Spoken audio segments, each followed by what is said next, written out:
എല്ലാവർക്കും നമസ്കാരം. എന്റർടൈൻമെന്റ് കീഴിലേക്ക് എല്ലാവർക്കും സ്വാഗതം. എന്റർടൈൻമെന്റ് കിഴി റിയാക്ഷൻ ആണ്. ലാലേട്ടന്റെ 2 സിനിമകളുടെ ബിഗ് അപ്ഡേറ്റ് ഉണ്ട് കേട്ടോ.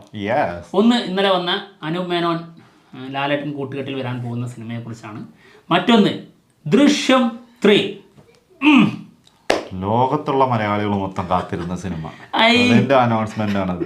ഞാനതല്ല കാണുന്നത്. ഞാൻ കാണുന്നത് അങ്ങ് തെലുങ്ക് രാജ്യത്തെ കുറച്ച് ആൾക്കാരെ, അങ്ങ് ബോളിവുഡ് രാജ്യത്തെ കുറച്ച് ആൾക്കാരെ, അതായത് വാ വിളിച്ചിങ്ങനെ ഇരിക്കുക, ഇതൊന്ന് വന്നു കഴിഞ്ഞാൽ ടീമിലേക്ക് ചെയ്യാനായിട്ട്. ഇതിന്റെ അനൗൺസ്മെന്റ് വന്നു കഴിഞ്ഞപ്പോ തന്നെ ചെക്കന്മാര് ട്രോള് തുടങ്ങിയിട്ടുണ്ട്.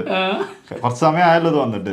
തന്നെ ബോളിവുഡ് കാത്തിരുന്ന അനൗൺസ്മെന്റ് സത്യം അങ്ങനത്തെ ഒരു പോസ്റ്റ് വന്നിട്ടുണ്ട്. ശരിക്കും മലയാളികൾ, ഞാൻ ആദ്യം പറഞ്ഞത് തിരിച്ചെടുക്കണം, മലയാളികളെക്കാട്ടിലും ഏറ്റവും കൂടുതൽ കാത്തിരുന്നത് ബോളിവുഡ് ആയിരിക്കും. പക്ഷെ അവർക്ക് അറിഞ്ഞൂടാ ഇത് ബോളിവുഡിലെ, അതായത് നോർത്ത് ഇന്ത്യൻസിന് അറിഞ്ഞൂടാ ഇത് മലയാള സിനിമയുടെ റീമേക്ക് ആണെന്നുള്ളത്. അതെ, എന്തായാലും ഇതിന്റെ ഒരു ബാക്ക് സ്റ്റോറി ഉണ്ട് കേട്ടോ, ഹിസ്റ്ററിയാണ്, രേഖപ്പെടുത്തേണ്ട ഒരു ചരിത്രമാണ്. ദൃശ്യം 3യുടെ അനൗൺസ്മെന്റ് വന്നല്ലോ, അതിന് കാരണമായൊരു സംഭവമാണ് പറയാൻ പോകുന്നത്. അതായത് അജയ് ദേവ്ഗണും പറഞ്ഞു തെലുങ്കിൽ നമ്മുടെ വെങ്കടേഷും ഒക്കെ വിളിച്ച് ശല്യം ചെയ്തിട്ട് ഒന്ന് ഇറക്കി വിടും എന്ന് പറഞ്ഞിട്ട്, നീ ആ ഫോട്ടോ എടുത്തേ, നമ്മള് എമ്പുരാന് നിന്നപ്പോഴത്തെ ഫോട്ടോ അല്ലേ, ടീസർ ലോഞ്ചിന് വന്ന സമയത്ത്. അതെ, അതാണ് ലാലേട്ടനും ആന്റണി പെരുമ്പാവൂറുള്ളത്. പിന്നെ അതിനുശേഷം വേറൊരു ഫോട്ടോ വേറെ നിൽക്കുന്നതാണ് ജിത്തു ജോസഫിന്റെ, അത് മിക്സ് ചെയ്തിട്ടേ ഒന്ന് എഡിറ്റ് ചെയ്തിട്ട് ഇറക്കി ഇപ്പം അവരുടെ ചോറിൽ മാറ്റി കൊടുക്കാന്ന്. ഇത് ശരിക്കും ജിത്തു ജോസഫിന് ഒരു കിടക്കപ്പുറതി ഇല്ലായിരുന്നു എന്നാണ് കേട്ടിട്ടുള്ളത്. എല്ലാവർക്കും ഇത് തന്നെ അവസ്ഥ. എന്താണെങ്കിലും പക്ഷെ അനൗൺസ്മെന്റ് വന്നപ്പം ഹാപ്പി ആയിട്ട് അടിപൊളി. അല്ല, നമ്മൾ വെറുതെ കോമഡിക്ക് പറഞ്ഞ കേട്ടോ, സത്യമായിട്ട് അറിയാലോ, അത് ഏത് രീതിയിൽ പറഞ്ഞെന്ന് അറിയാലോ. മലയാളികൾ എന്തുമാത്രം കാത്തിരുന്ന ഒരു സിനിമയാണെന്നുള്ള കാര്യം നമുക്ക് തന്നെ അറിയാം. ജിത്തു ജോസഫിന് ശരിക്കും പുറത്തിറങ്ങി ഒന്ന് നിക്കാൻ പോലും പറ്റാത്ത അവസ്ഥയാണ്. എപ്പോ വന്നാലും ചോദിക്കാനുള്ള സാധനം ഇത് മാത്രമേ ഉണ്ടായിരുന്നുള്ളൂ. ആള് ജ്വല്ലറിയിൽ വന്നാ അവിടെ, ഒന്ന് തുണി എടുക്കാൻ പോയാ അവിടെ, എല്ലായിടത്തും ഇത് തന്നെ. അവസാനം ഭ്രാന്ത് പിടിച്ചിട്ട് എന്തൊക്കെ പറഞ്ഞിട്ടുണ്ട്, അതൊന്നും ആയിട്ടില്ല എന്നൊക്കെ പറഞ്ഞു പോയിട്ടുണ്ടായിരുന്നു. സ്ക്രിപ്റ്റ് ആവണ്ടേ, ഇത് വെറുതെ ഇറക്കി വിടാൻ പറ്റുമോ ചോദിച്ചിട്ട് ഭയങ്കര, അതായത് ആൾക്ക് ഭയങ്കര ഫ്രസ്ട്രേറ്റഡ് ആയിട്ടുണ്ടായിരുന്നു തോന്നുന്നു. സത്യം. പക്ഷെ അതിന് കാരണം എന്താണെന്ന് ചോദിച്ചു കഴിഞ്ഞാൽ, ഇങ്ങനെ ഒരു അനൗൺസ്മെന്റിന് വേണ്ടിയിട്ടായിരിക്കാം വെയിറ്റ് ചെയ്തത്. കാരണം ഇങ്ങനെയുള്ള ഒരു വലിയ സിനിമ, അതായത് ദൃശ്യം 1 വമ്പൻ ഹിറ്റാണ്, ഗ്ലോബൽ ഹിറ്റാണ് ശരിക്കും. പിന്നെ ദൃശ്യം 2 അതും ഗ്ലോബൽ ഹിറ്റാണ്. അപ്പോൾ അതിന്റെ ബാക്കി 3ാം ഭാഗം വരുമ്പോൾ അതിന്റെ അനൗൺസ്മെന്റ് അതിൻ്റെതായ രീതിയിൽ അനൗൺസ് ചെയ്യണമല്ലോ, അല്ലാതെ എവിടെയെങ്കിലും കാണുമ്പോൾ മൈക്ക് നീട്ടുമ്പോൾ പറയേണ്ട സംഭവം അല്ലല്ലോ. അതുകൊണ്ട് പറഞ്ഞതായിരിക്കാം. അതെ, ശരിക്കും ഇത് മറ്റേ എന്താ പറയാ, നമ്മുടെ ആശീർവാദിന്റെ 25ാം വാർഷികത്തിന് ഒരു 5-6 സിനിമയുടെ അപ്ഡേറ്റ്സുകൾ വരും എന്നുള്ളത് പറഞ്ഞിട്ടുണ്ടായിരുന്നു അനൗൺസ്മെന്റുകൾ. അത് മറ്റേ എന്താ പറയാ, എമ്പുരാന്റെ ടീസർ ലോഞ്ച് ചെയ്യുന്ന ദിവസം കൂടി ആയിരുന്നത് കൊണ്ട് അത് എമ്പുരാനാണല്ലോ അടുത്തതായിട്ട് റിലീസ് ചെയ്യാൻ പോണ ലാലേട്ടൻ സിനിമ. അതിന്റെ വലിപ്പം എന്താണെങ്കിലും എല്ലാവർക്കും അറിയാം. അതിന്റെ ഇടയ്ക്ക് മറ്റുള്ള സാധനങ്ങൾ ഇറക്കിയിട്ട് അത് ഒരു പ്രാധാന്യം കിട്ടൂല ആ സമയത്താണെങ്കിൽ. അതുകൊണ്ടാണ് അത് മാറ്റി വെച്ചിരുന്നത് എന്നാണ് പറഞ്ഞു കേട്ടിട്ടുള്ളത്. അത് ആന്റണി പെരുമ്പാവൂറിനെ പറഞ്ഞത്. അതായത് പിന്നീട് കുറച്ച് ദിവസങ്ങൾക്ക് ശേഷം അനൗൺസ്മെന്റ് വരുമെന്നാണ് അന്ന് പറഞ്ഞത്. അപ്പോൾ അതാണ് ഇപ്പൊ സംഭവിച്ചുകൊണ്ടിരിക്കുന്നത്. ഇന്നലെ ഒരു അനൗൺസ്മെന്റ് എത്തി, നമ്മുടെ അനൂപ് മേനോനും ലാലേട്ടനും ഒരുമിക്കാൻ പോകുന്ന സിനിമ. അതായത് തന്റെ ഹൃദയത്തോട് ചേർന്ന് നിൽക്കുന്ന ഒരു കഥയാണ് ഈ സിനിമയുടേത് എന്നുള്ളതാണ് നമ്മുടെ ലാലേട്ടൻ പറഞ്ഞിരിക്കുന്നത്.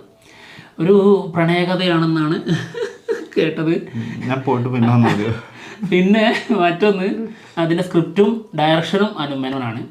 പിന്നെ എന്താണ് വേറെന്താ പ്രത്യേകതകൾ? പക്ഷെ ഇപ്പോഴും ഞാൻ പറയാ, ഇന്നലെ ഈ അനൗൺസ്മെന്റ് വന്നു കഴിഞ്ഞപ്പോ മുതൽ ഫാൻസിന്റെ ഉള്ളിൽ തന്നെ ഭയങ്കരമായിട്ട് നെഗറ്റീവാണ് അടിച്ചിട്ടുള്ളത്. ഭയങ്കര ട്രോളായിരുന്നു. കാരണം ഇന്നലെ തന്നെ അത് ഭയങ്കരമായിട്ട് എടുത്ത് ഫാൻസ് തന്നെ ഭയങ്കരമായിട്ട് അലക്കിയിട്ടുണ്ടായിരുന്നു സംഭവം കേട്ടോ.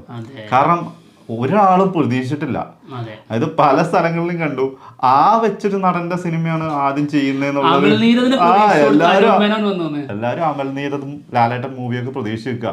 ആ സമയത്താണ് ഫസ്റ്റ് തന്നെ അനൂപ് മേനോൻ മൂവിന്റെ വരുന്നത്. അതെ, എന്തായാലും നല്ല ഒരു സ്റ്റോറി ആയിരിക്കാം, നല്ലൊരു സിനിമ ആവട്ടെ, അതാണ് നമ്മുടെ ആഗ്രഹം. നല്ലതാവട്ടെ. പക്ഷെ ഭയങ്കരമായിട്ടുള്ള പേടിയുണ്ട്, ഉള്ളത് ഓപ്പണായിട്ട് പറയാം. കാരണം ലാലേട്ടൻ്റെ ഒരു സമയം അങ്ങനെയാണ്. അപ്പോൾ അനൂപ് മേനോൻ ഒരുമിക്കുന്നു ലാലേട്ടൻ്റെ കൂടെ എന്നുള്ളത് കേൾക്കുമ്പോൾ സ്വാഭാവികമായിട്ട് ഈ ഒരു ടെൻഷൻ ആർക്കും തോന്നും. പക്ഷേ ആ ടെൻഷനെയൊക്കെ മാറ്റി മറിച്ചുകൊണ്ടാണ് ഇന്നത്തെ അനൗൺസ്മെന്റ് വന്നത്. അതെ, അതായത് ഇന്നലെ ടെൻഷൻ അടിച്ചവരല്ല മറ്റേ വീടിന്റെ മുകളിലൊക്കെ കയറുന്ന ഡാൻസ് കളിക്കണം അമ്മാരി ഐറ്റം അനൗൺസ്മെന്റ് അല്ലേ. ചിന്തിച്ചു നോക്ക്, ചില സാധനം ക്ലാസിക് ക്രിമിനൽ. അതാ പറഞ്ഞേ, ഈ സാധാ ക്രിമിനൽ ഒന്നും അല്ല, അജാതി ഐറ്റം സാധനമാണ്. ജോർജ് കുട്ടി വരുന്നു എന്ന് പറഞ്ഞാൽ വേറെ എന്ത് വേണം. അത് ഇന്നലെ വന്നതൊക്കെ അങ്ങ് വായിച്ചു കളയും, അത്രേ ഉള്ളൂ. എന്താണെങ്കിലും അത് വലിയൊരു അനൗൺസ്മെന്റ് തന്നെയായിരുന്നു കേട്ടോ. എന്തായാലും നമ്മൾ ആൾറെഡി പറഞ്ഞു കഴിഞ്ഞല്ലോ, അതായത് ഈ ഒരു സ്കില്ല്, ആ സ്കില്ല് എഡിറ്റ് ചെയ്തതാണ്. അവർ കൂടിക്കാഴ്ച നടത്തിയതിന് ശേഷം അവരൊരുമിച്ച് അനൗൺസ് ചെയ്തതല്ല ആ സ്റ്റില്ല് കാണുമ്പോൾ, അതാണ് മനസ്സിലാവുന്നത്. അതുകൊണ്ട് തന്നെ ചിലരൊക്കെ സോഷ്യൽ മീഡിയയിൽ എഴുതി കണ്ടു, അതായത് ഇത് ഇന്നലെ നടന്ന അനൗൺസ്മെൻറ്റിൻ്റെ ബാക്കിയായിട്ട് നടന്ന ട്രോൾ ഇല്ലാതാക്കാൻ വേണ്ടിയിട്ടുള്ള അനൗൺസ്മെൻ്റാണ്, ഇത് ഫേക്കാണെന്നുള്ള രീതിയിലൊക്കെ പലരും പറഞ്ഞു കണ്ടു. അങ്ങനെ തോന്നുന്നില്ല കേട്ടോ, കാരണം അങ്ങനെ ഒരു അനൗൺസ്മെൻറ്റ് അങ്ങനെ നടത്തുമോ, ഒരു ട്രോൾ ഇല്ലാതാക്കാൻ? അങ്ങനെയാണെങ്കിൽ ലാലേട്ടനൊക്കെ അതെടുത്തിടുവോ? അത് മാത്രമല്ല, അങ്ങനെയാണെങ്കിൽ ലാലേട്ടൻ എത്ര ആയിപ്പോ ട്രോള് വന്നു.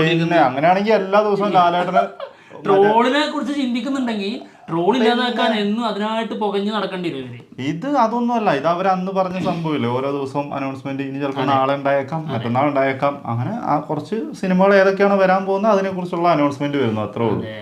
അതിന്റെ ഭാഗമായിട്ട് വന്നതാണെന്നാണ് ഞങ്ങളുടെ ഒരു തീർച്ചയായിട്ടും വിശ്വാസം. നമ്മൾ അങ്ങനെയാണ് കേട്ടോ കരുതുന്നത്. എന്താണെങ്കിലും അനൗൺസ്മെന്റ് പൊളിച്ചിട്ടുണ്ട്. എന്തായാലും അനുമേനോനും ലാലേട്ടനും ഒരുമിക്കുന്ന സിനിമ, അതായത് ഇവർ രണ്ടുപേരും ആദ്യമായിട്ടല്ല കേട്ടോ ഒരുമിക്കാൻ പോകുന്നത്. ഇതിനു മുൻപ് പകൽ നക്ഷത്രങ്ങൾ, അതിന്റെ സ്ക്രിപ്റ്റ് അനുമേനോനായിരുന്നു. അതിന് ശേഷം വരുന്ന സിനിമ ഗംഭീരമാട്ടെ, നല്ല സ്ക്രിപ്റ്റ് ആട്ടെ കേട്ടോ, അത്രേ ഉള്ളൂ. മാധവന്റെ സിനിമ പ്രതീക്ഷ ഉണ്ടായിരുന്നു, അതിനൊരു അനൗൺസ്മെന്റ് പ്രതീക്ഷ ഉണ്ടായിരുന്നു, പക്ഷേ കിട്ടിയിട്ടില്ല. ചിലപ്പോ വന്നേക്കാം, നാളെ മറ്റന്നാളൊക്കെ ആയിട്ട് വരുന്ന സിനിമ അതൊക്കെ ആയിരിക്കും ഇനി വരാനുള്ളത്. ഈ വെച്ചിട്ടുള്ള അനൗൺസ്മെന്റ് ഒന്ന് അൻവർ റഷീദിന്റെതും പ്രതീക്ഷ ഉണ്ടായിരുന്നു, അമൽ നീരദിന്റെ മാത്രമല്ല. എന്തായാലും ഇതൊക്കെ ദിവസങ്ങളിൽ വന്നേക്കാം, കാത്തിരിക്കാം. എന്താണെങ്കിലും ഗംഭീരം, പൊളി. ഞാനിങ്ങനെ ഓർത്തു പോവായിരുന്നു, ദൃശ്യം 2 അനൗൺസ്മെന്റ് വന്ന സമയത്ത് അതിനെ കുറിച്ച് ഒരു വീഡിയോ ചെയ്തിട്ടുണ്ടായിരുന്നു. അന്ന് ഞാൻ ഒറ്റയ്ക്കാട്ടോ ചെയ്തത്. അനൗൺസ്മെന്റ് ആകുമ്പോ റിവ്യൂ അല്ലല്ലോ, അനൗൺസ്മെന്റിനല്ലേ ചെയ്തത്. റിവ്യൂ ഒന്നും നമ്മൾ ചെയ്തിട്ടില്ല ദൃശ്യം 2. അന്നൊന്നും നമ്മൾ റിവ്യൂവേഴ്സ് ആയിട്ടില്ലായിരുന്നു. അന്ന് പഠിച്ചു തുടങ്ങുന്നു, ബാലപാഠങ്ങൾ പഠിക്കുന്നു. എവിടുന്ന് അന്നത്തെ പോലെ തന്നെ ഇന്നും അറിയുന്ന കാര്യങ്ങൾ ശ്രമിക്കുന്നു, പക്ഷെ പഠിത്തം നടക്കുന്നില്ല. എന്താണെങ്കിലും ഗംഭീര സിനിമയാവട്ടെ. എന്തായാലും പോട്ടെ, മറ്റുള്ള വിശേഷങ്ങളുമായിട്ട് ഉടനെ തന്നെ വരാം. ബൈ.